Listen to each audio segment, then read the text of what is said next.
Welcome back, everyone, to the 12 Talk podcast. My name is Josh. This here, One Direction, is Mitch, my co-host, my partner in crime, and we're coming at you with a much happier pod this week. Much happier. How are you feeling today, Mitch?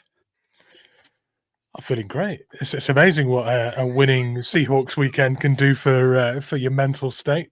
Feeling very, very happy. Although my bank balance isn't too happy after the things I'm having to start spending money on these days with baby on the way. Yes, but happy as I am about it, the bank manager is not. So that's fine. You know, we'll gloss over that with some good Seahawks win. And we've got a fantastic guest as well, all the way from down under. You might have seen him on socials. We've got Seahawks Sam. But before we get any further into this, shall we hit the intro music and then we can start talking properly? Let's do this. Can't wait.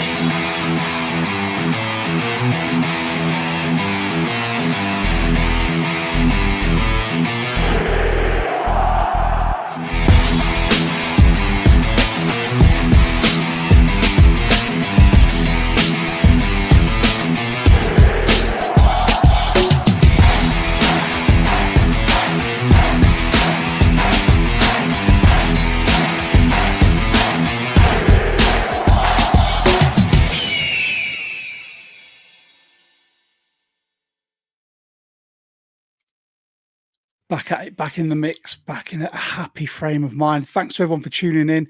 I know we're currently competing with a friend of the pod, Rob State, and I think he's live as well. But, you know, thank you very much for tuning in to us. I want to give a big shout out to our sponsor before I bring Sam on. So, big shout out to Flying V. So, as some of you will know, they're a UK-based vintage sportswear company who are making a concerted effort to get as much Seattle sports-based memorabilia as possible. Currently got a Mariners jersey in there. They've got multiple Seahawks jerseys as well, and a lovely hat, some training tops, and they've got some Sonics bits in there, which I proudly own as a Sonics fan.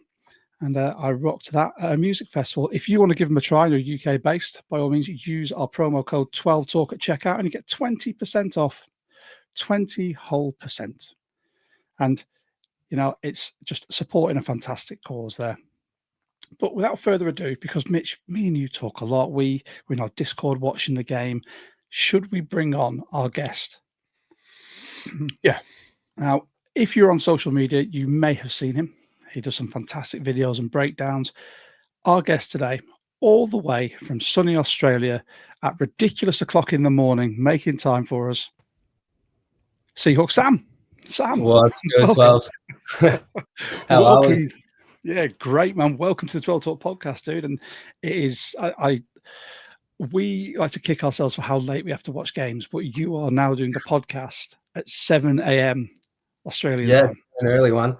Got up at 6 for this one, usually getting up at 6 a.m. for most Hawks games. Lucky that we are on the Pacific Northwest, so it's not too early. You know, I've got friends who go for the Patriots who get up at 3, and I had to get up at 3 for the Steelers game, but that's not as often. So, but we're used to it now. So, but thanks for having me on.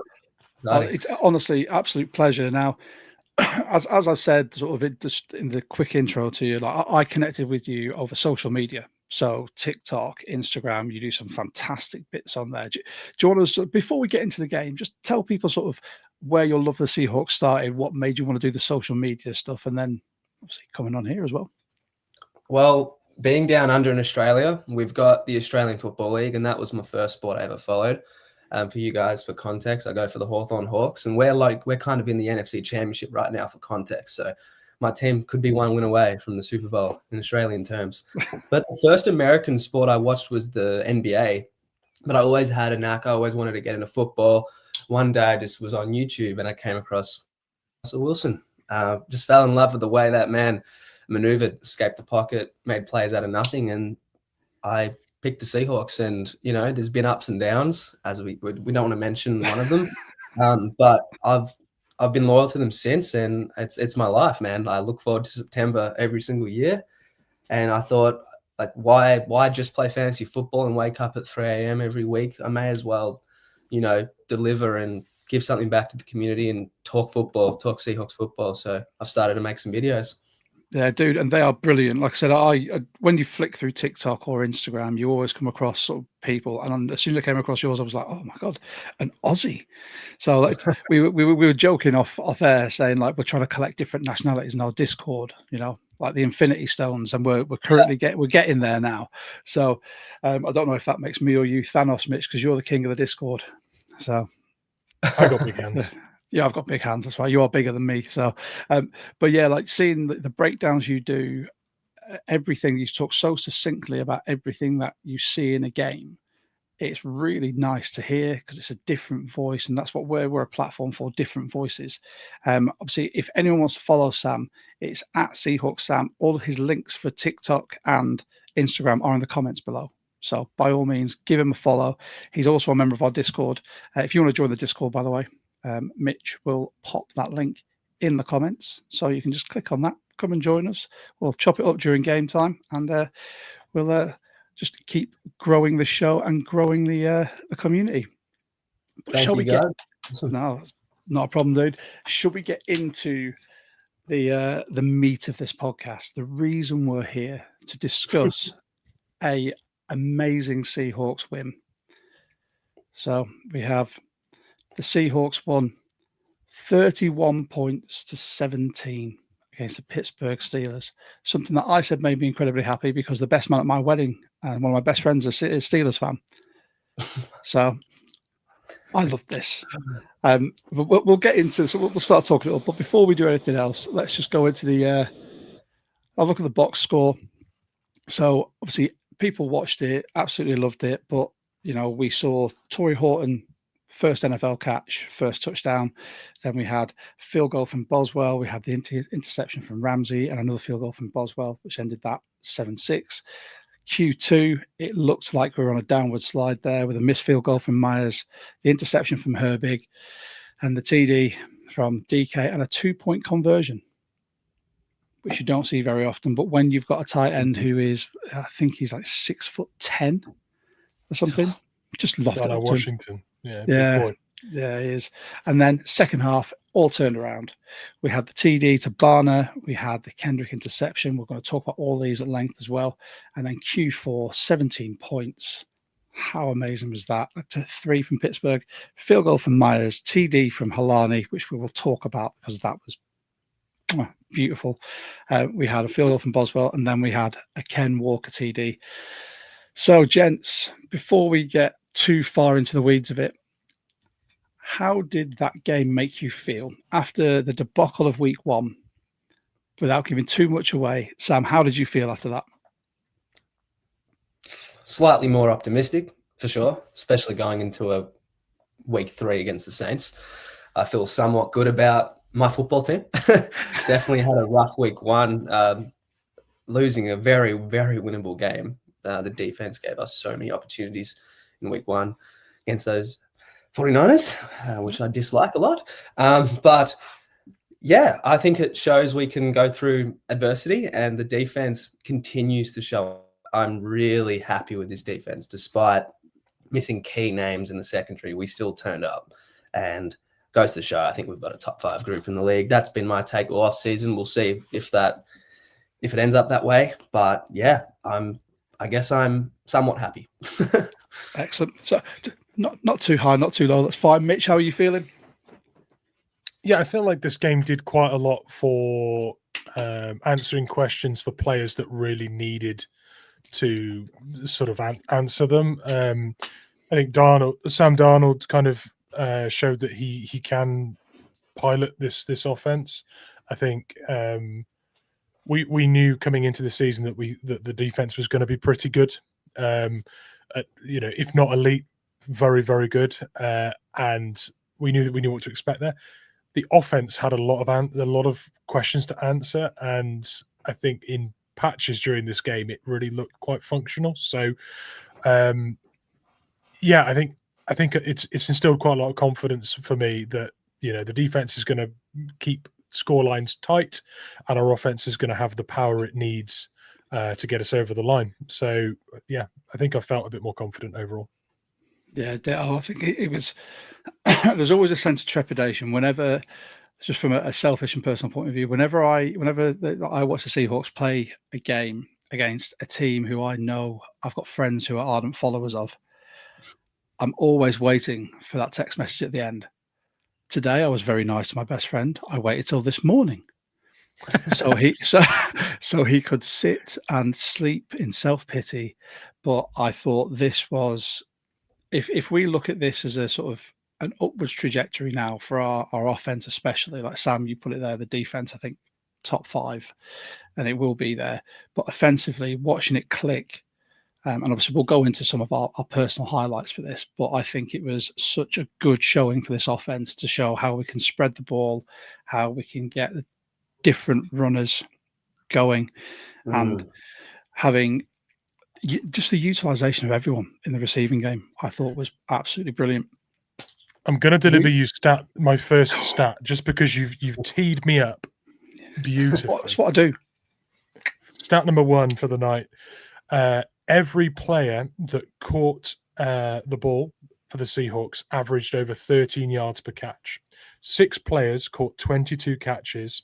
JSN, Cooper Kupp, K9 all averaged, and AJ Barner all averaged 13 yards per reception. Horton and Arroyo both averaged 16. That was all the players that caught catches. All of them averaged over 13 yards per catch. That is wild, by the way. And those averages are nearly as much as DK's total yards on the day. So you've just teed me up for stat number 2. Excellent. DK Metcalf, 20 yards, 3 catches at an average of 6.7. There were 2 tight ends and a running back on the Steelers roster that went for more yards than DK on the night. Thank you. Cheers, boys. It's like we planned it. You know, who'd have thunk it?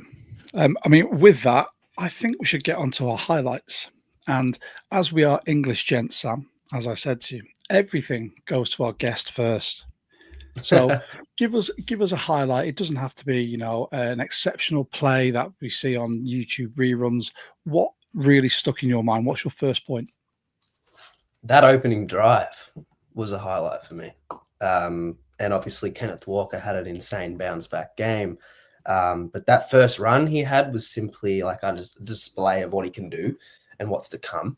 The way he hit the hole hard, and everyone was blocking really well. We had Bradford, we had Abe, we had Oots, who all did their job, and we had a massive gain.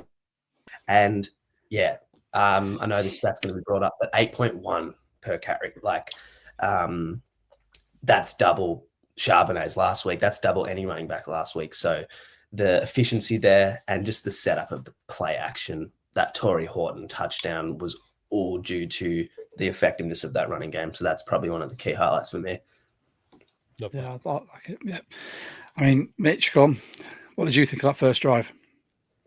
Yeah, first drive was superb. And you've, again, teed me up wonderfully for a stat. So that was the first time in 2 years we scored on an opening drive. It's not since Shane Waldron that we scored a touchdown on an opening drive. And funnily enough, we scored not only on the first drive of the first half, we scored on the first drive of the second half and the first drive of the fourth quarter. We opened 3 quarters of this game with a touchdown on the first drive of it. So, yeah, feeling good about those opening drives. It's convincing. It was. And for everything that was wrong about Waldron, he could script an opening drive. Yeah. And then that's the one thing that Grubb just couldn't grasp last year. He just couldn't sequence plays. He couldn't set up the next play or the next 2 plays with anything. Even when you've got that predestined, scripted first drive, he just didn't seem to know what he was doing. This game, I think, and I know, Sam, you're going to talk about him, but I think Kubiak was in his bag with that. He was sequencing a lot of plays. He was really trialing stuff as well. But that first drive was just amazing. The touchdown from Horton, the route he ran, and he just left Jalen Ramsey in his wake. Wow. He was completely... I was saying whilst we were watching the game in the Discord, I said, look, Jalen Ramsey just seems to have gone to the Steelers and he's all business now. He's dropped the gloves, you know, you look at him, he's wearing one of those Riddle Axiom helmets and his shoulder pads seem to have got bigger, or his neck's got smaller. You know, he's all there. He's a cornerback / safety, and we made him look mediocre in so many plays. It's definitely good to see Torrey Horton getting away from a veteran like that. So Yeah, I still think 100%. Ramsey definitely made some plays, but the fact that JSN had a field day and Ramsey was the main guy, like, just sensational. Yes. Yeah. Mitch, give us your first highlight, sir. It's hard to actually give a highlight without giving a stat here. You know, I love a stat. I think just the amount of pressure that we were consistently putting on Rodgers. If I'm going to narrow it down to one moment, I think Byron Murphy's first full sack in the NFL, coming on an immobile old boy Rodgers. I think there's not many quarterbacks in the league I want to see get sacked by a Seahawks D lineman more than Aaron Rodgers. Maybe Russell Wilson, maybe. But no, that was. I absolutely can. But yeah, that for me was a moment that I really enjoyed. I really like Byron Murphy. I think he's going to be a superb player. The one thing he hasn't done in this, in his first year, was fill up the stat sheet. He did this game, and it was against Aaron Rodgers and a decent Steelers team. I loved it. That was a great moment for me that I really enjoyed. Yeah, and what was it with one of the stats I saw? Was it he had 0.5 sacks all last season? Was it? Yeah, and then he's got tripled. 1.5. Yeah, he's tripled his total for last year in one game technically, but so far in this season he's already tripled that last year. Yeah, I like that. He's finally playing the position he was meant to play, really. So it's good to see. I think that's the key point. That's the key point of it. My highlight, and allow me to consult my notes because I had a few, but I don't want to steal other people's. Can I talk about Oots? You can talk about Oots. I'll talk about him anyway. Oots is double pancake block on the linebackers for K9's 20-yard run. And I know friend of the pod and the presenter of the Hawks Eye podcast, Bryce Coots, mentioned this as well in his pod. And Bryce and I feel very much the same about Robbie Oots. That just showed supreme effort. That was violence. That was effort. That was doing the job that you're set to do. And he did whiff on a block, I think, against Herbig to an outside run, where he just took the block the wrong side, and Herbig managed to get in for the tackle. But that was just him doing what good fullbacks do, using all of your power, all of your speed, blocking Oots. That's right. It's a pod favorite. Just blocking one guy, and he had that much force and momentum on his side that he was able to block him back into Patrick Queen as well, and got a double pancake. A double pancake block from a fullback. I need someone to edit that footage and just play the audio of someone hurling a bowling ball down an alley and just getting like an amazing just strike, just all of the pins. That's what I need. Get a Robbie Oots edit going. Yeah. Bear with. Something up. Get working on that. Let's see what I can do. But yeah, that was my highlight. I love Robbie Oots. I love the fact we're using a fullback again. I know one of the Discord member questions is about Oots as well.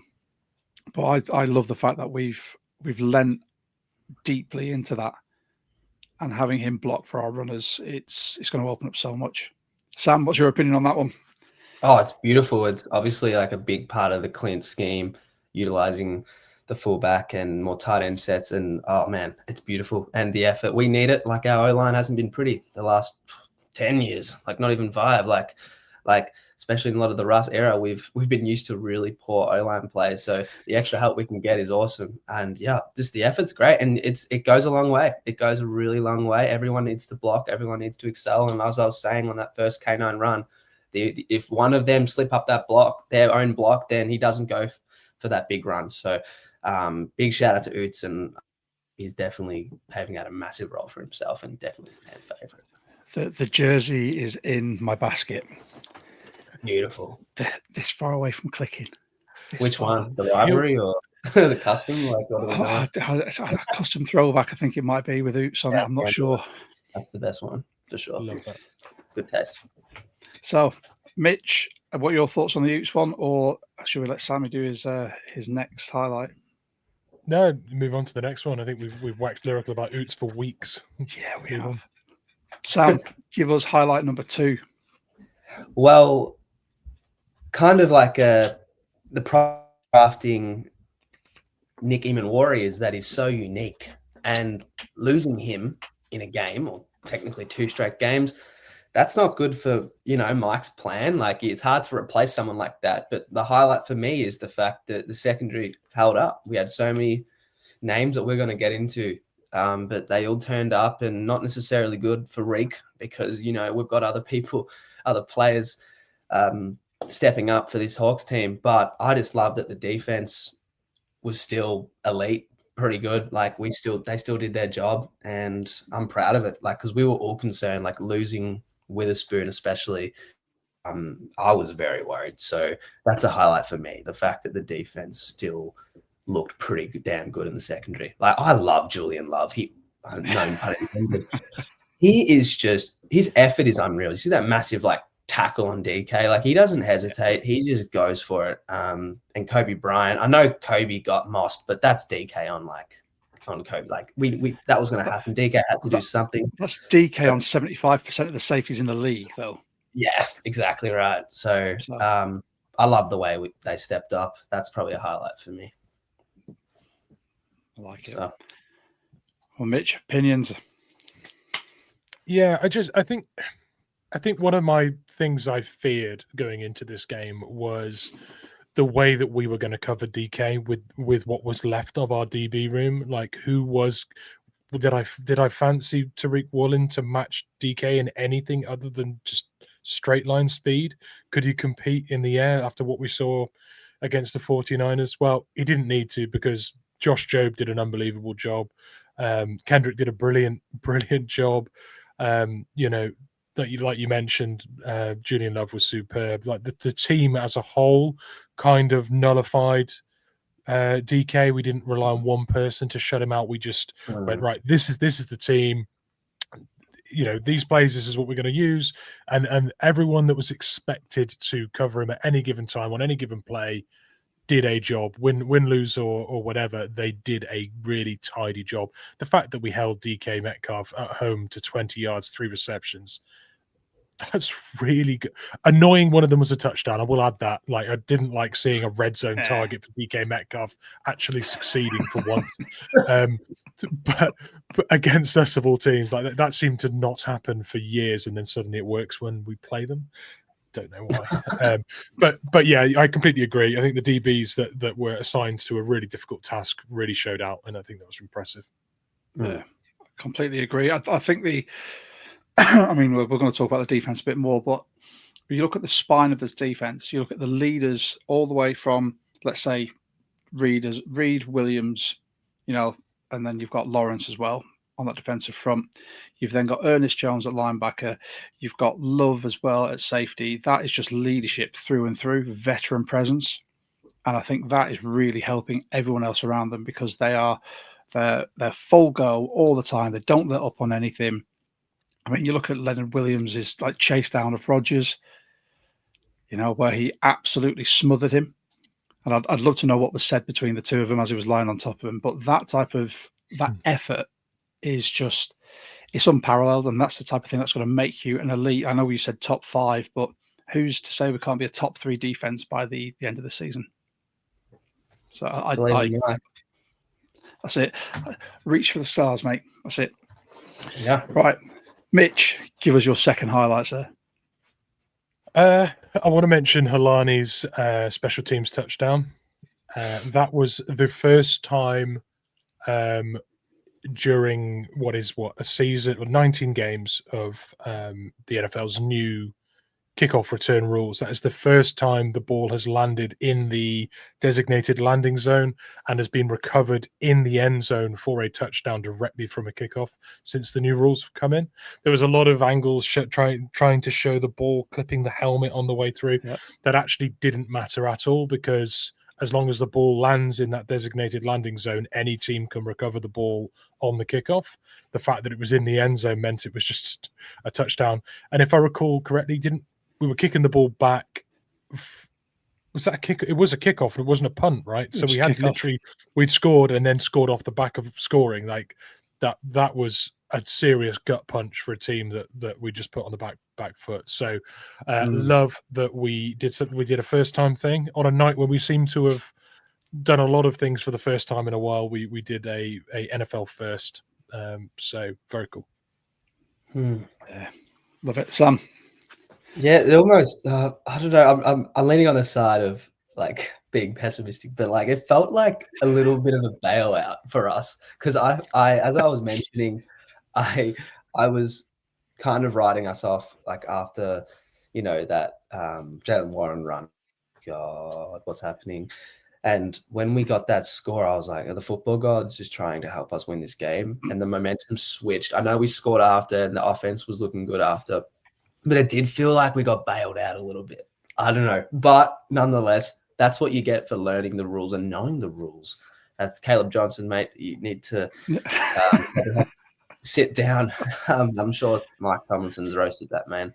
But yeah, we take it. And it was a highlight, that's for sure. So yeah, 100%. I think that this is where when I've spent most of today listening to a lot of sort of pods, and I just watched the Mike McDonald show with Brock and Salk, and he said that on Saturday they actually had a session to talk about the new kickoff rules and what is sort of like still deemed as a live ball. So obviously that stuck in Halani's mind.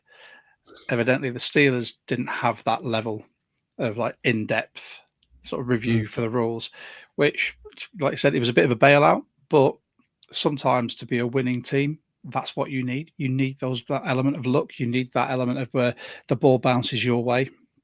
I mean, there's something that we say like in rugby all the time where it's, the ball, it's a funny shaped ball. It can bounce any way. It's the exact same in the NFL. I think it's worth mentioning as well, when you watch that back, there's no moment where the chasing Seahawks special teamers actually realize there's the opportunity for the touchdown. They are gunning it for that ball on the off chance that the ball does end up doing that, and it did. So they just carried on a straight line and did it. That is a sharpness and an awareness of the rules that was not present in the Steelers receiving team.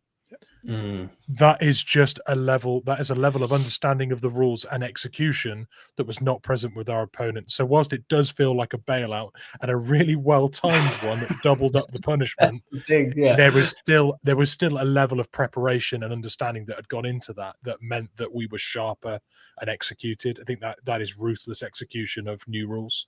Yeah, Mike McDonald eats that up. Yeah. You're definitely right. And it made the Steelers look. The fact they would just get Caleb Johnson was just walking the other direction. I was like, man, like the Steelers have spent third round draft capital on you. Like, a lot of people drafting you in dynasty leagues. Are they going to drop the man? Like, I don't know what a franchise does. Like, they probably won't. Like, they'll probably just, talk some sense into the guy. But it looks like it. Warren's backfield right now. He's looking like a horse. He's looking like a horseback. I think it might take a while for Caleb Johnson now to get a bigger role. Maybe little mistakes like that cost you. If he's going to as a rookie as well. I was going to say, if there's a team in the league that can have a little bit of sympathy for a team struggling with punt returns, kick returns, perhaps we are the team to give a little bit. We suffered that a lot last year, so maybe we can share them some sympathy and some understanding.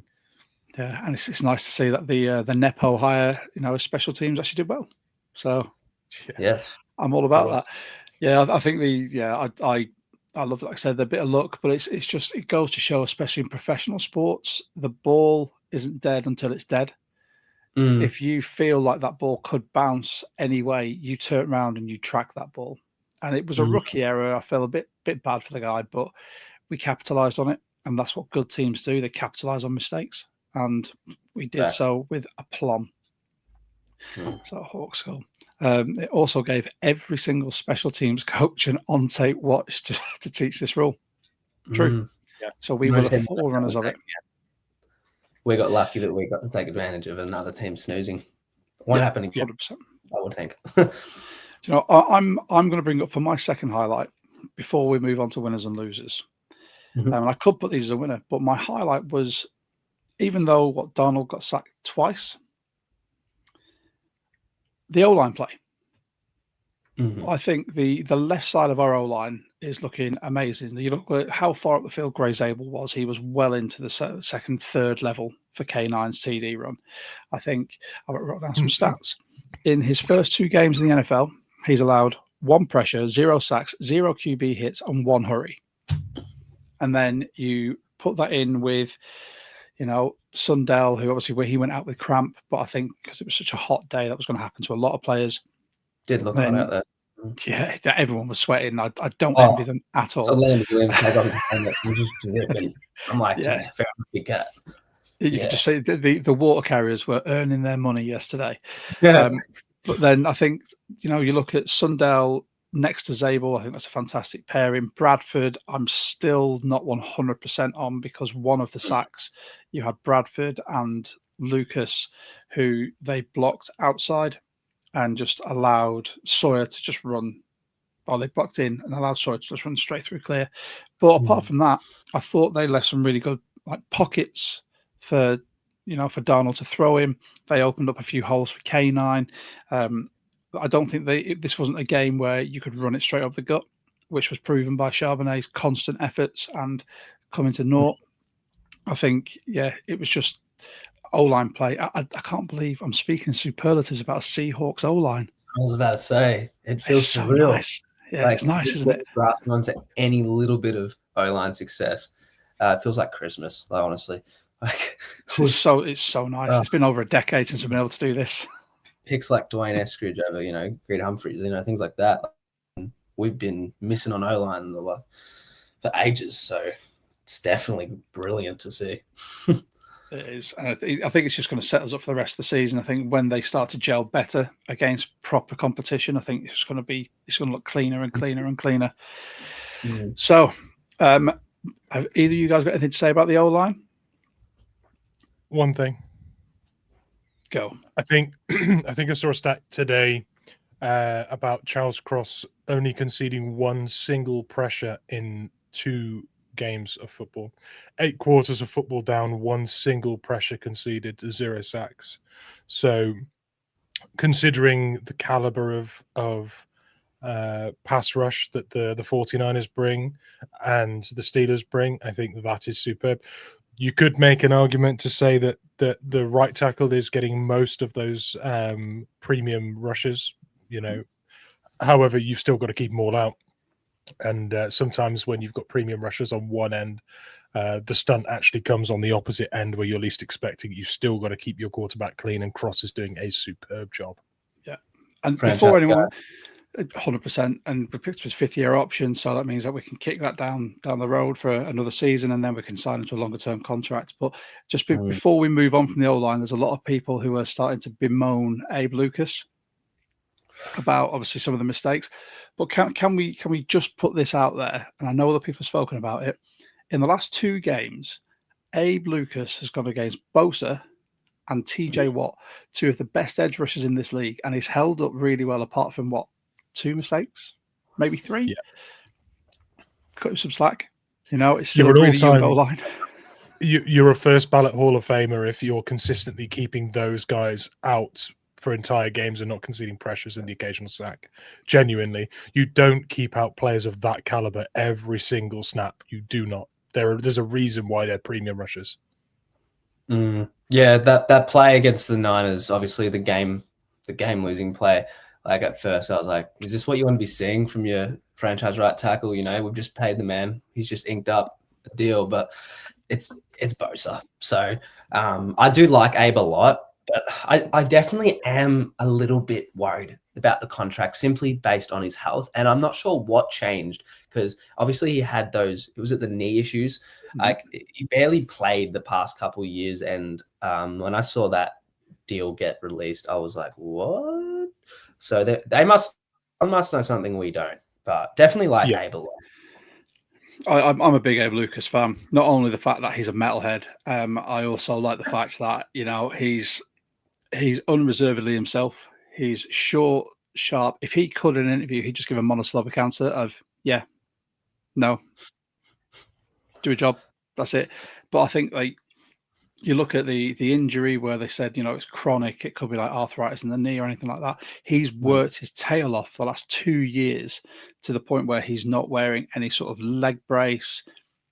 He runs freely. He is shifting some tin. If you follow his Instagram, his training Instagram videos, he lifts some heavy weight.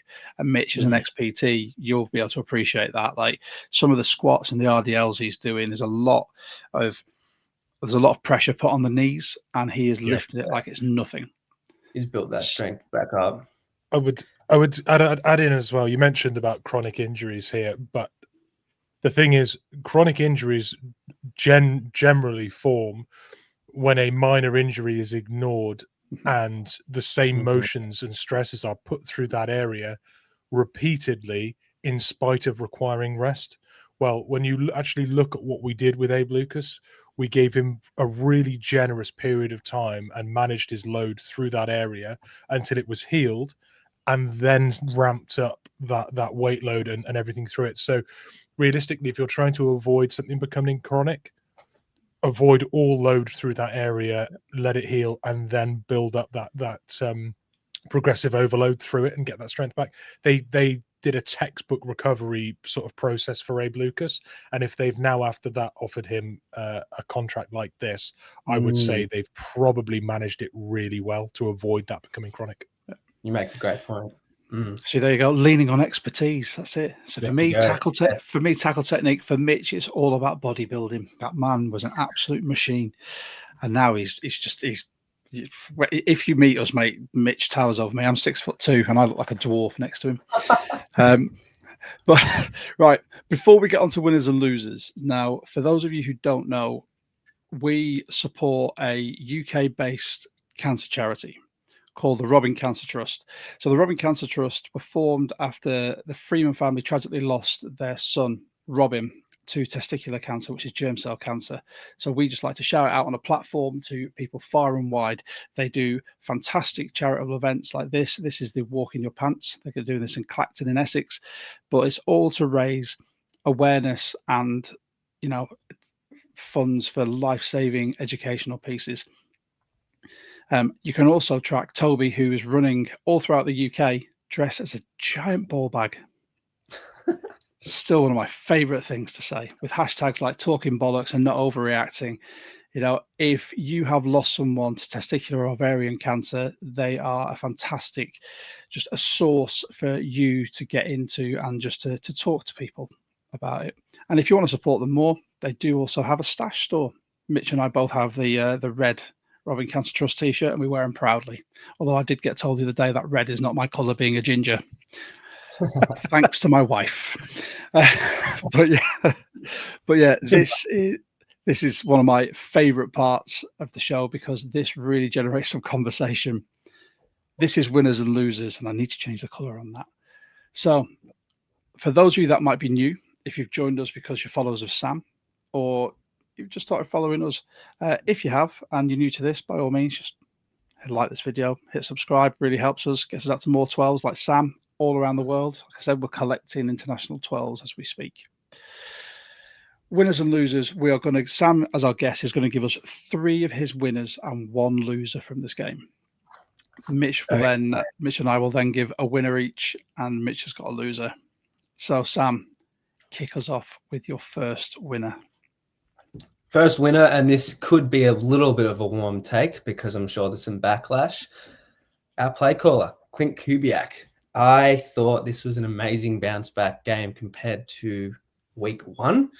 I could just see from the start the effectiveness of the running game, and it opened up so many bootleg play action opportunities. And yeah, he played a massive role in winning us his ball game. And there was one disgraceful, disgusting one. We get it. We want to do some bootlegs, Clint, but that was bad. You pressure immediately to Sam. So that was one downfall, and I know he's getting backlash on that play call. But apart from that, I think I saw what I wanted to see from Clint. As you guys were saying, we had some questions answered. The yards per carry from K9 was much better. And just the offense looked clean. And the amount of pass catches we had involved, we really saw Cooper Kupp step up and look like more of 1B, or at least that number 2 guy, had more tight end involvement. And obviously the rock was being shared around. So that was probably one of my first winners of the ball game. Love that one. Yeah, I couldn't. I've got the stats in front of me, and there was 6 main receivers. Like I said, was it over 6 yards, or 16 yards per reception average? Yeah. No, but then you've got JSN 103 yards. So JSN has now got 2 games at the start of the season with over 100 yards. He's off, I believe, 17 receptions, 227 yards for the season. He's seriously looking like an alpha wide receiver. Yeah, he's looking like the RB1, like the wide receiver 1. Then you got Cup with 7 receptions, 90 yards. Torrey Horton 2 with 32 and a touchdown. Arroyo 2 receptions, 31 yards. AJ Barner 2 receptions, 26 yards and a tutty. K9 1 reception for 13 yards. The ball has been spread around. That's what we wanted to see. I love that as a winner, and that's what we were looking for from Kubiak. Beautiful. Absolutely. Give us your second winner, mate. I guess that links closely to our boy Sam. I think he did his damn job. I think he did his thing. And he did have 2 picks, but one of them was definitely on Clint, as I mentioned prior, with that 4th and 1 play call. I think he just did his job. And like I've got a play here, that closeout drive. You've got Patrick Queen coming. It's 3rd and 9.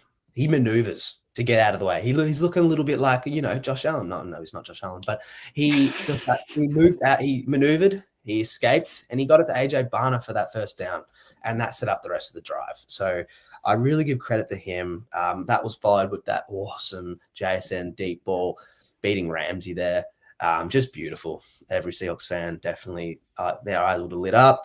And all game, he was just feeding everyone, as mentioned, and I'm just proud of his execution. His execution was good. Obviously, he had that bad pick, the underthrow to Cup, but apart from that, I think I'm really liking what I'm seeing from Sam. And this is going to take a bit of time to gel, but the jump between week 1 and week 2, I'm really proud of Sam's game, and he's looking like the guy, at least for now. Yeah, for sure. I think it's worth noting that Sam Darnold actually through 2 weeks is PFF's 3rd highest ranked passing quarterback. That's a great start for him. If you told me that 2 games into Sam Darnold's career as a Seahawk, having played the Niners and the Steelers with the pass rush game they've got, with new with new surroundings, new system, or these fairly familiar, but like new set of receivers, he was going to have the 3rd highest PFF passing grade. Snap your hand off. Yeah. Every day. I'd have settled for top half. Top 15. Give me top 3 any day. So that's a solid start. Yeah, 100%. I think there was a sense of trepidation from everyone, us as well on the pod, where last season was his breakout season, and before that he hasn't done anything. So everyone was wondering, are we going to get the Vikings Sam Darnold or the Jets and Panthers and 49ers backup Sam Darnold? I think he's showing the type of quarterback that he's become. He's faced a lot of adversity. He's been a backup. He's learned in different schemes from different coaches, sat behind some other quarterbacks, and he's really starting to show. I think there was a lot said about him throwing the ball away at times yesterday. I'll be very honest. The times we threw the ball away, he was under so much pressure. There was nothing on. It was Rich. I bet the Vikings would love him back. I'm about to get to that. I'm about to mention that. But yeah, I think he's showing some real veteran savvy at quarterback. So rather than taking a sack or trying to extend the play beyond where it is, he's genuinely now starting to see the field. And if it's not on, he's just like, I'll throw it away. Let's restart. Let's go somewhere else, which is so good to see. Go on, Sam. You're going to talk about the Vikings. I've got a couple of Vikings buddies. One's Australian, one's from Canada, and he's been going for them for ages. Like, he's a real diehard Vikings fan.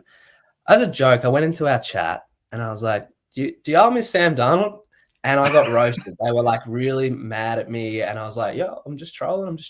But like JJ McCarthy week 1, the first half, I was like, oh God. And second half, he turned it up. But that week 2 performance was disgraceful. And now have you seen he's out for 3 weeks? I'm not sure what the injury is. Is it his newborn? Like, what's the go there? I'm not sure. But Vikings, I feel like if they ask themselves honestly, would they prefer to have Sam right now? Would they want another year of JJ sitting behind a savvy veteran? Because I want to ask you guys. Everyone says any QB can thrive, but that week 2 performance from JJ was not pretty. And although Kevin O'Connell is an exceptional offensive-minded head coach, I think Sam doesn't get enough flowers for his performance last year. It ended badly, but that Rams D-line dismantled their O-line. It's not fully on him. You don't throw 35 tuds and over 4,000 yards by accident. You don't. Mm-hmm. So I think Sam's getting a lot of hate, and especially his casual fans don't understand the actual deal, how it's broken down, and the fact that we can get out of it after 1 year, but I don't know if we will. Because he's looking good, and I think it's going like this, upwards. Yeah, so I agree. Cool, Mitch, you take this one first. Yeah, just on the comment you made at the end there, I think the ideal situation for Milroe is to be QB3, then QB2, then assume the role. I don't think you want him to go straight from QB3 to QB1, and I don't think you get out of that Darnold contract until Milroe's ready. You would do it all, because at the end of the day, we might have picked Milroe and want him to be QB1 because he's exciting and the style fits with what we've enjoyed as Seahawks fans for a long time with Russ. Actually, if Darnold plays well enough to keep the role and you can trade away that piece for a king's ransom, if he does develop into a potential starting QB for someone else, that is almost better. Because you've got Darnold for what, 5, 6, 7 years, probably possibly longer than that. So I'd almost rather see Darnold play well enough to keep it and trade away Milroe. Depending on how well it goes, it's not destined that Milroe becomes the starter. Essentially, you're going to get some hate for that, mate.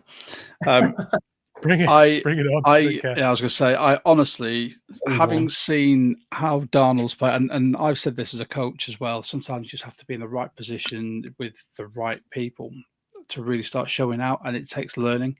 When you get drafted to a dumpster fire like the Jets, as we see with every QB they've drafted, it never works well. Darnold's gone away, he's had his tail between his legs, but he's learned. I think when it comes to fans, look at the big number when it comes to a contract. They don't look at the ins and outs, like how easy it is to get past someone in year 1, year 2, which is what we've got. We've got that out. We've also got a veteran like Drew Lock as QB2, who we'll discuss after later on with a comment that came in on the Discord. And then you've got Milroe, who can learn behind 2 veterans that have been backups, that have been starters, that have been through the highs and lows of being an NFL QB. I think Darnold's a perfect fit for this at the moment. For a young offensive scheme, he's going to be able to steady that ship. I think the Vikings they put so much stock in McCarthy that now they're seeing that even though he's in year 2, he's still technically a rookie. Yeah, he didn't play last season. And Darnold did so well last season behind, in my opinion, some at points a really porous O-line. I know they were rated quite well, but when you look at some of the games towards the end of the season as well, he was running for his life. Yeah, they're like the middle of the pack, I'd say, that O-line. Yeah. Which was like, if anything, it was a benefit that Darnold learned that he had to scramble to get away from pressure, and now we're seeing that. You highlighted the scramble play to the pass to Barner. That was lovely. He turned and he had his back to the whole defense or the whole field, and then just 360'd all the way around, got himself some space, made a really savvy veteran throw to an open receiver. Perfect. Yeah. I'm aboard the Darnold train now. You mentioned the Jets, and I can't let that go without mentioning my favorite saying in the NFL, which is get drafted by a dumpster fire, play like hot garbage. Love it. Every single time you mention the Jets drafting a quarterback, it reminds me of that saying, and I love it. Yeah, and I think, like I said, we're reaping the rewards of him going through all that adversity now. So, yeah, I like that. The fact he was with Clint as well in San Fran. Helps massively. Set up, yeah, exactly. I like it. And then that was your third highlight, wasn't it? Was it? No, he's got one more winner. You've got one more? Yeah. One more winner. So will I be going this winner and then you'll be saying your winners? Because this winner does to my loser. So I'm not sure if you want me to do it all at once. Mitch, shall we do our winners first, and then we'll roll back to do Sam yours. to do his last And then winner? Okay, let's do that. That makes sense. My loser. Cool. Okay, well, I'll do mine quickly because we've already touched on it. I just want to give flowers again to Byron Murphy. I think this was a real sort of breakout game for him. I think he was impactful. I think it was 5 tackles on the night with 1.5 or 2 sacks. I think he was actually credited with a full sack in the end. Sack and a half, 1 TFL, 5 total tackles, 2 solo. Shared one with Big Cat. Yeah, there you go. So that's a breakout game, hopefully, for me. I think getting to play in a more natural position for him, or at least being mixed into some of those looks where he can really penetrate. It was a big game for him, and actually, he was credited with one of those new gen stats, like a quick pressure. It was a quick pressure, so he pressured the quarterback within, I think it was 1.5 seconds of the ball being snapped. He'd applied pressure.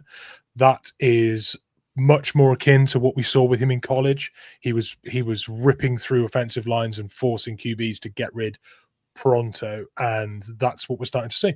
So looking to see the player we drafted and filling up the stat sheet. Big winner on the night for me.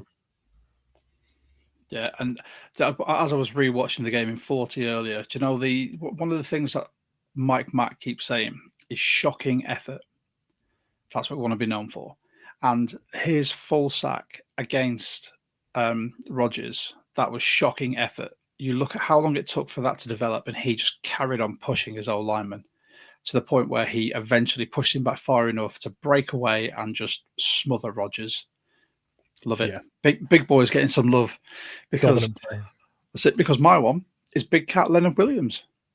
Hey, absolute winner. At what point do we start having the conversation that Leonard Williams is one of the premier defensive linemen in the NFL? He is. Oh, it annoys me how he got absolutely slept on last season, not making All Pro, not making the Pro Bowl first until it was an injury replacement. I made a video like earlier in the off season, one of my first kind of videos. I'm sick of the Big Cat. Like, this is kind of irrelevant, but I tried to order his rivalry jersey online at the pro shop because I wanted a Big Cat jersey, but they didn't have it stitched. So I was like, I'll get JSN. But I love Big Cat, that big 9'9" as well. He's a demon, and I think it's about time he gets respect.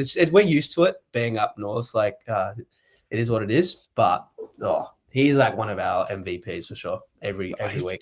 Linchpin of this D line, and you look at like shocking effort. I said it before, the effort for him to go and tackle Rodgers.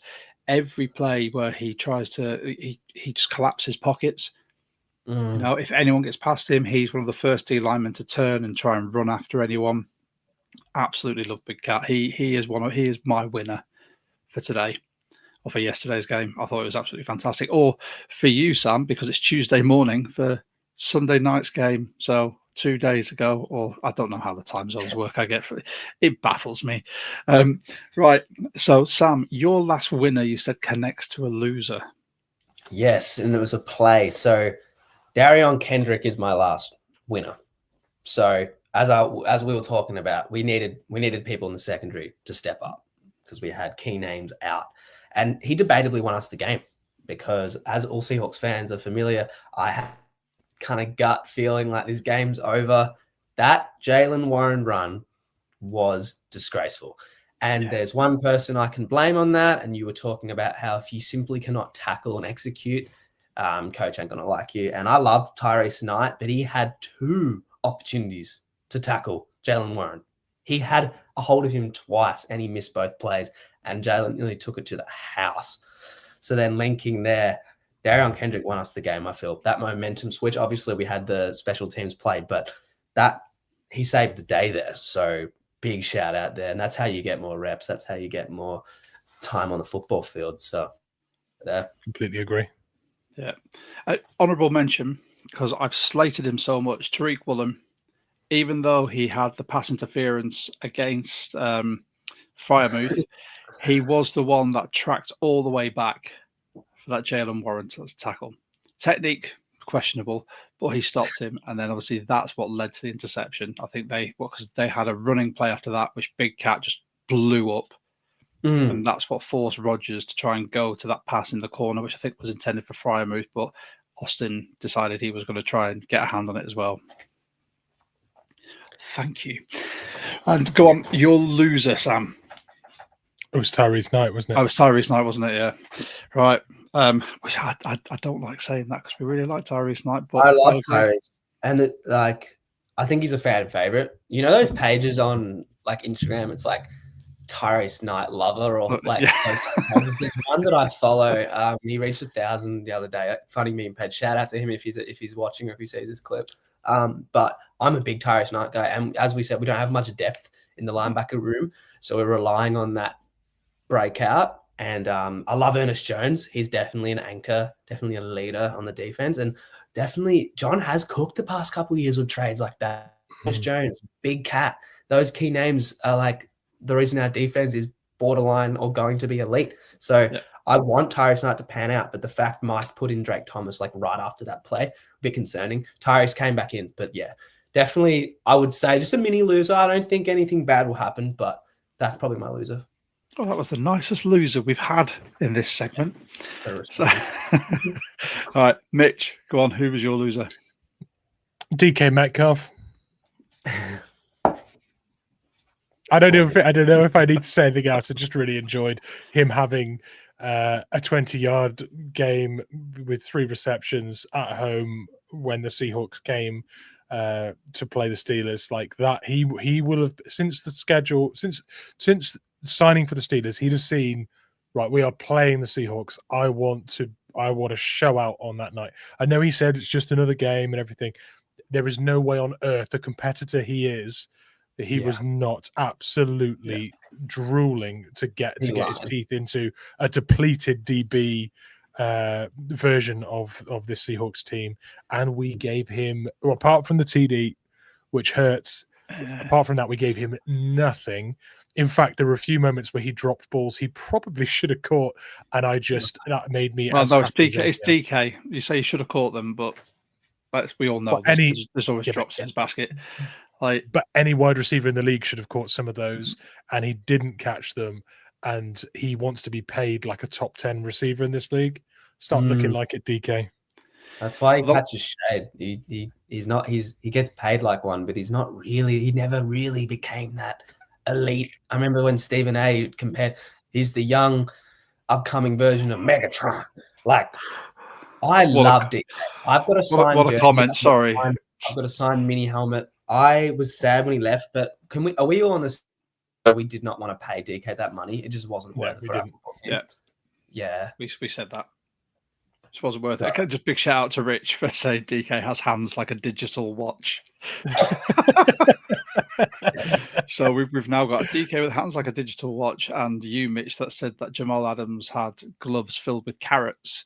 Yeah, he catches the ball like a man with gloves full of carrots. Yeah, with his Jamal Adams breaks my heart. I like Jamal Adams. I loved his hustle, like the way he tackled. He just sacrificed his body, and I feel like he's kind of a Seahawks what if. His coverage dropped a hell of a lot when he left the Jets, but he has the singles TB sack record. Like, I know he's blitz boy, but Jamal Adams, I'm the best in the nation. Do what works for you. Yeah, best in the nation.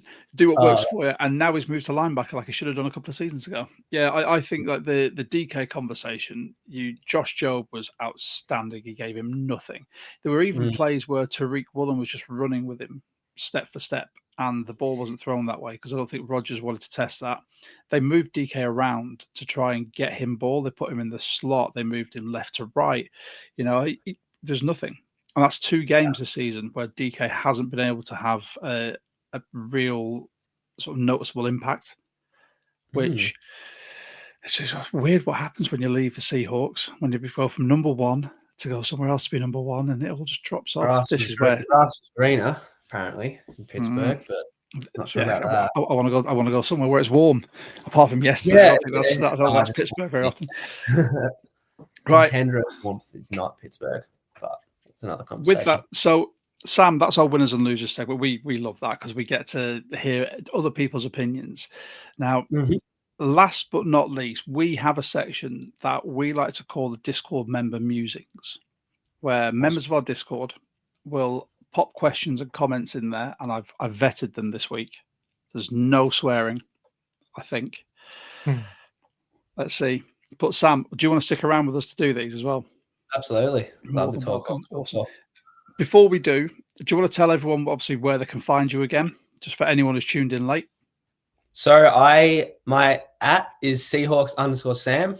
Right now I have a presence on both Instagram mainly and TikTok. I do have Twitter. It's the same @. I might start to post on there.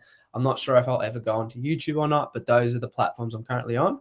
I post breakdown videos, anything from memes, news, all things Hawks. I'm just trying to build the community, because it was announced recently Australia is one of the 4 Australia NFL and New Zealand. Exactly. And the Rams play at the MCG, the Melbourne Cricket Ground, next year. We're a division rival. I'm not sure if they're going to bring a division rival game overseas because they're so important and home field advantage, although so far is really anyone's home, apparently. Jokes. But like, it would be unreal if the Seahawks came to Melbourne. And I just saw it as an opportunity, potentially build a profile and hope maybe some opportunities come up. But the Seahawks are growing. Football in Australia is very much growing. I think the other marketing team, the Rams, Eagles, and Raiders. It could be the Raiders because they're also on the same coast and they're not a div rival. But nonetheless, I'm just trying to show that there's more 12s everywhere, just like you guys do. So, yeah. Get yourself to the MCG. Mitch and I are going to Wembley this year to boo the Rams. With our Seahawks jerseys on. We're meeting Jonas, one of the members of our Discord, a German Seahawker, and other Seahawkers as well. We've got stickers to give out. We're going to be doing interviews a lot, but just going to a football game live. It's even better if it's a division rival because you can root for whoever's playing them. It doesn't matter. Good point. So, yeah, I've also found out that I get to watch the Browns this year, and my dad, who I'm going to watch it with, has got tickets to some pub for the Browns fan showcase thing. So I've got to be surrounded by Browns fans. Brilliant. Yeah, stinky. I know. That's a very hot shower for me when I get home. But before we get into the Discord member musings, for anyone who doesn't know, we are the official podcast of the UK Seahawkers. If you want to become a UK Seahawker, you can. It's £12 for the year for a single membership. It's £20 for a family up to 4 at the same address. If you're outside the UK, it's £5 because you get some goodies. £5 on top of it. But with that, you get 10% discount at the Pro Shop. You get access to giveaways. You get our meet and greets, our meetups that we do every year. You can be eligible for game day field passes as well if you do ever go out to Seattle, which is a fantastic thing. If you join the Facebook group, the link is down below in the comments as well. You'll see that there's a lot of Seahawkers, the UK Seahawkers, that go out to Seattle and they do try and get field passes to as many as possible. And it's brilliant. This year, displayed on Mitch's fabulous box, we got 2 coasters. We got our 21-year anniversary patch. We got a customary wristband and your membership card. And you also get to meet people that look just as handsome and lovely as this lot. This was Glasgow earlier on this year, I think. This year's just escaped me. Mitch and I were there, interviewed some fantastic 12s, and we can't wait for the next meetup. But with that, it is time for our Discord member musings. If you're new to the channel, if you join the Discord, the link is in the comments. Mitch has popped it in there. You get the chance to ask us your questions before we go live on the pod.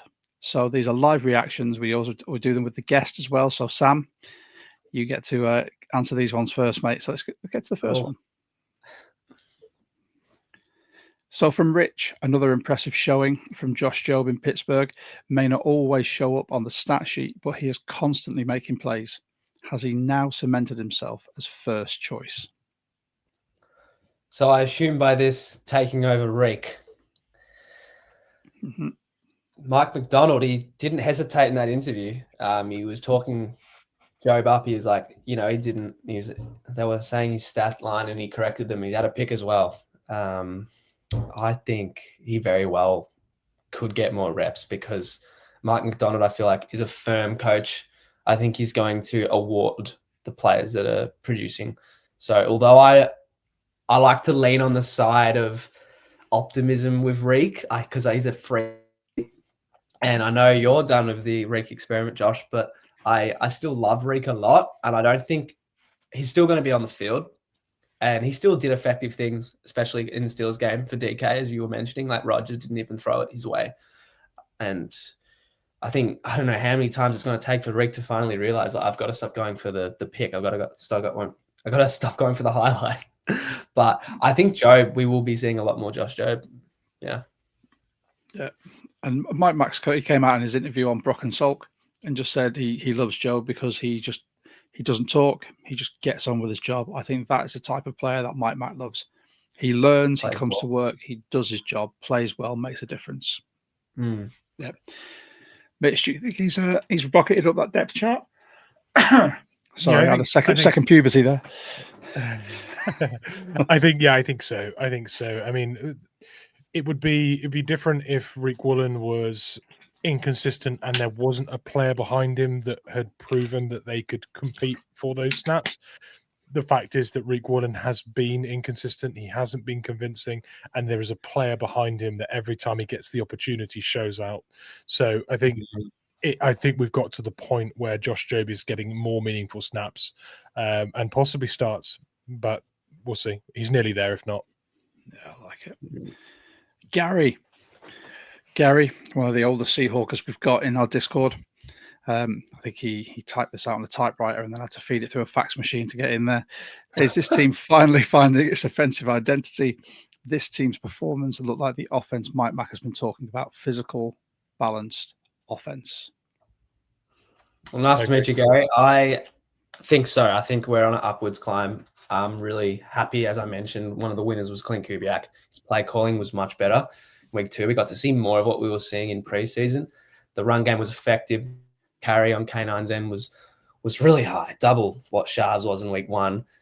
Finding holes, great blocking. I think the group collectively, the O-line, obviously we got Oots, we got all the guys blocking up and, opening up unreal bootlegs and play action, and especially that first drive. I want to watch it again, just how wide open Torrey Horton was there, and that is a byproduct of that run game. So I definitely think it's finding its offensive groove, and we play the Saints next week. So I think that's going to be another opportunity to even try out more things. Like if we lose to the Saints, I might lose hope, but I think that is definitely an opportunity to keep trying things. So I'm confident in the offense. Yeah. Like it. Next. Pest.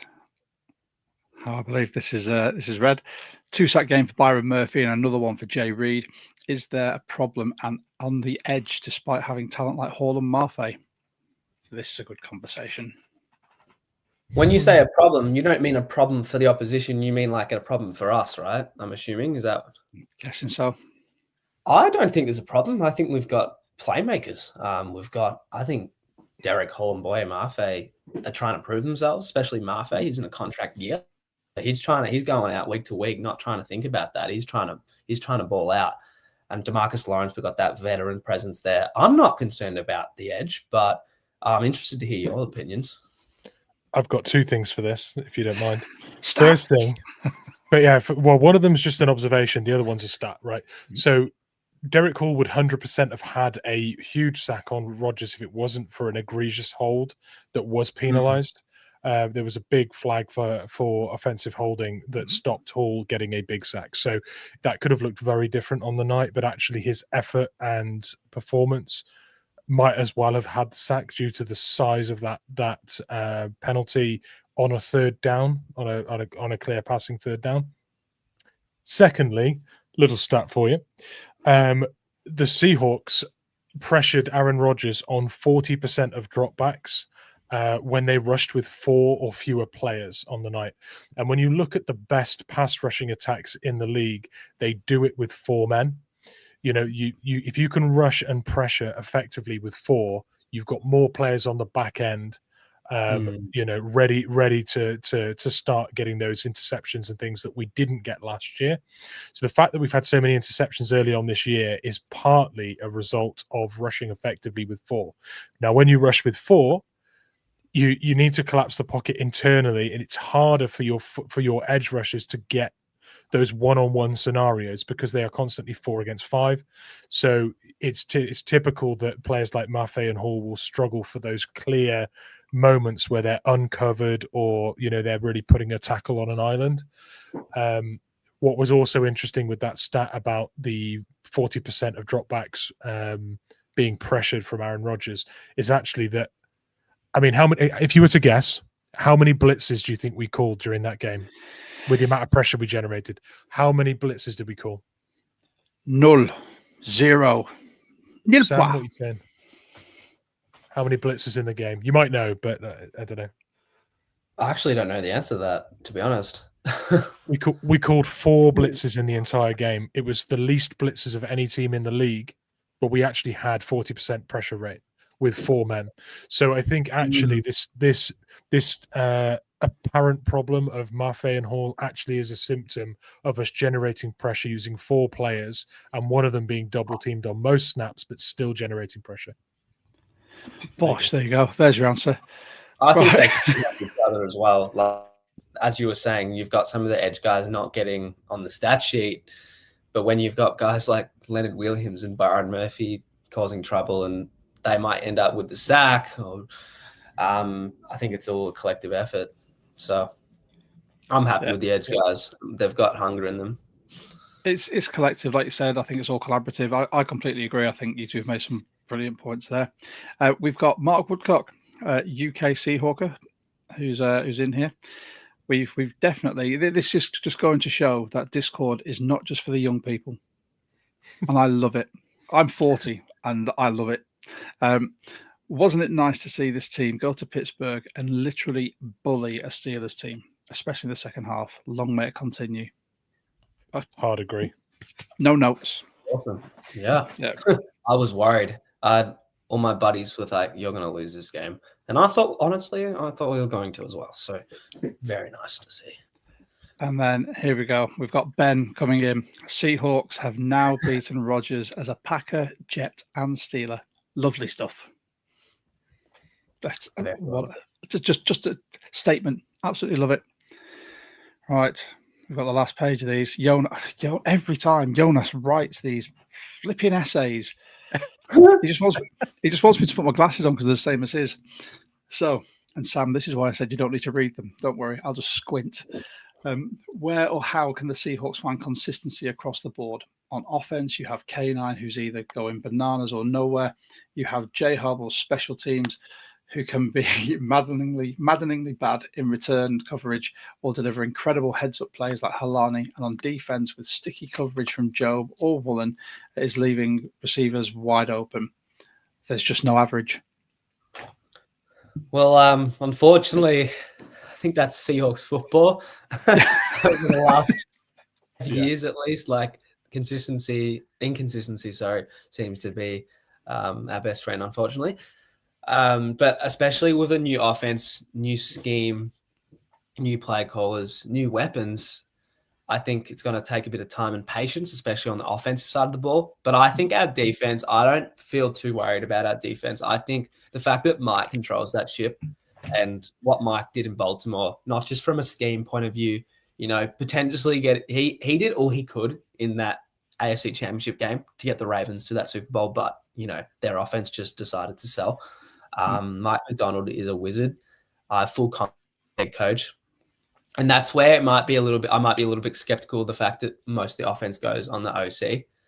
But it's going to take time. It's good that we get to play a weaker opponent this week. But I'm really confident in the defense. Don't jinx it. Well, let's rock it through the rest of these. Jonas again. With Spoon and Emanwari out, Job and Kendrick stepped up in the secondary, which now looks pretty solid depth-wise. So which position group do you think still lacks depth for the Seahawks right now, and how can it be fixed? Well, we mentioned it earlier. The linebacker room is that was my biggest concern going into the season. And if Ernest or Tyrese were to miss time, I would be extremely concerned. I don't know how we find that. Would we make a big splash trade? We definitely need to address that in next year's draft. But for now, that is a worry for me, the linebacker core. Yeah, I think that is the main worry for a lot of us. We've got Chris, the Rude. one of the Seahawks O-line mentioned they struggle against the 49ers, or the struggle against the 49ers may have had to do with the fact that they run 4-3 instead of 3-4. Many analysts have noted the different running styles of 26 and 9 fitting different gap schemes. Do you think the running backs may also just do better versus different defensive fronts? Yeah, and I think that was my prediction before the season started. I think this running back core is going to be a committee. Obviously, K9 actually he produced, and we were talking, who do we start in fantasy? If you've got the handcuff of sorry about that, mate. Yeah, I listened to fans and they were like Sharp, and I lost my dynasty matchup because I started Charbonnet instead of K9. Sorry, and don't also worry. I'd have made another bad decision. I had Roma Dunze at my bench as well, but that's another discussion. I think week to week it's going to be annoying from a fantasy perspective, but really going to be who's hot. And yeah, Charbonnet was the man in week 1. K9 was the man in week 2. I would like to see K9 have a really big year and get that contract because I like K9. But I think, unfortunately, in that perspective, it's going to be a committee and seeing who's hot each week. It is. And as we saw in this game, it all depends on where the gaps are in an outside zone. This wasn't a game for running up the gut, as Charbonnet found multiple times. But as soon as we hit the outside and Ken got to hit the afterburners, I think this was perfect for him. That's Ken's Danny. game. Yeah, it is. Danny, great to see Oots double pancake on a play. Why don't many teams use a fullback to help the run game? I got mixed up with K9 CD. Sorry, hence the edit. Sorry, mate, don't worry. I think it's all just down to schematics and Euro C. Some like to have that roster spot reserved for a fullback. Some think that their O-line is good enough to not warrant a fullback in the run game. I mean, that's the easiest way to answer that. Fullbacks used to be on every single roster, and then the fullback position died, and then colleges started bringing it back in sort of your heavy packages, I formations, and it's sort of making its way back into the league, which I absolutely love. And then Chris Boots, aka Short Stack, piling up pancakes. And then this was the last thing I wanted to discuss from our Discord. Cincy looking to trade for a QB. Does this put Drew Lock in the discussion? I don't think that's a smart idea to trade away Drew Lock. Like, I don't think Jalen Milroe is ready to. If we were to put Jalen Milroe in, like if Darnold went down or whatever the case may be, I wouldn't be confident in Milroe. I do love the potential of Milroe, the rushing ability. He has that deep arm, but his mechanics and his mechanics need sharpening, and also his ability. I don't think he's ready. I think that would be a dumb move on our part. And I think the Giants have a lot of QBs. I think like they could get. I feel like they've got about 5. They've basically got an offense full of QBs. Jameis, go see the Browns. Go see the Browns for trade. There you go. And I think that's been the main talk. I think as much as Drew Lock could be up there, I think it's a matter of we keep him as quarterback 2. Milroe's going to learn behind those 2. Let Cincy go to the Browns or the Jets and get Jameis or Shador or whoever else. Stay away from Drew. Right. And then before we wind up for tonight, Mitch has starred some of our comments. Mitch, do you want to bang them up quickly? And then let's give some people their time for some fantastic comments as always. Yeah, so we had a comment here from Hawks Girl just saying, when you're winning that hard, you do not need to call a blitz. And I think that is a symptom of how much pressure we're getting. I think we're getting it without sending the whole team. Love to see that. Rockman Drums wanted to compete with Gary for oldest fan of the show. So we got him rolling in there, and he's also making the point that he's still got a rotary phone. So yeah, that is an old boy. He was also shouted out that Josh Jacobs worked really hard in the offseason. It's really showing, and I think that's a great shout out. This one's one here for you here, Sam. So Jonas from the German Seahawks has come in saying rumors have it that the Rams indeed will play the Seahawks at the MCG in 2026. The NFL really wants to promote Australia as a Seattle market. So yeah, that would be a dream come true. I have obviously been to Seattle, and I went to America, and we lost both games. It was that game against the Rams in SoFi. Gino went down because of Aaron Donald. Yeah. And then we just never got that. And then, Myers missed that field goal, and then we lost on Thanksgiving. I got to see that JSN catch, but that was about it. But I would love for them to come, and that's like another kind of reason why I've started this. I'm hoping get some growth going. Who knows the opportunities that could arise if the Seahawks come to Melbourne. So For sure. Yeah, very cool. We'd be expecting videos and commentary from you. That's it. You're part of our community now. You've got to do it. Yes. We've got some love for my bot, which is always welcome. Thank you for that. So we've also got a comment here about Darnold's deal. Wasn't it just a 3-year deal? I think it's the way that it's structured that we're referring to here, really, when we talk about the get outs after year 1 and 2. There are some minimal amounts of pain if you want to get out of that deal. However, wouldn't be surprised to see him play on all 3 years of it. So yeah, this is a good one from Yannick. We like this. So the game left me confused. I had a weird feeling in the fourth quarter. I think they were called calmness and hope. So that is a great take. Our Discord voice chat last night was so serene. It was lovely in that fourth quarter. Usually there's screaming and shouting and people threatening to throw computers out of windows. That's usually me. And it was lovely. It was really nice. It was really good. So going from serene to something that might be rage-inducing, we were talking. There were some comments here about that play on 4th and 2. I think it was. We've got should have run the ball at 1. I think that's referring to the 4th and 2. And then the following comment was Lynch right there. And you mentioned at the beginning of the show, Sam, there were memories that we weren't going to bring up, but I think that's just given PTSD to all the people watching. So thank you, Tom Brady 12. And just a comment to finish on.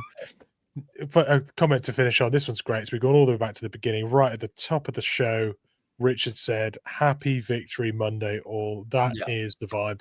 So we'll finish on that one. I love it. I love it. So if you are new, thank you so much for joining in. If you haven't already, like this video, subscribe to the channel. It really helps us. Really helps to reach more 12s. Just like our new Australian member of our Discord and now co-host. Sam, tell everyone else where they can find you again.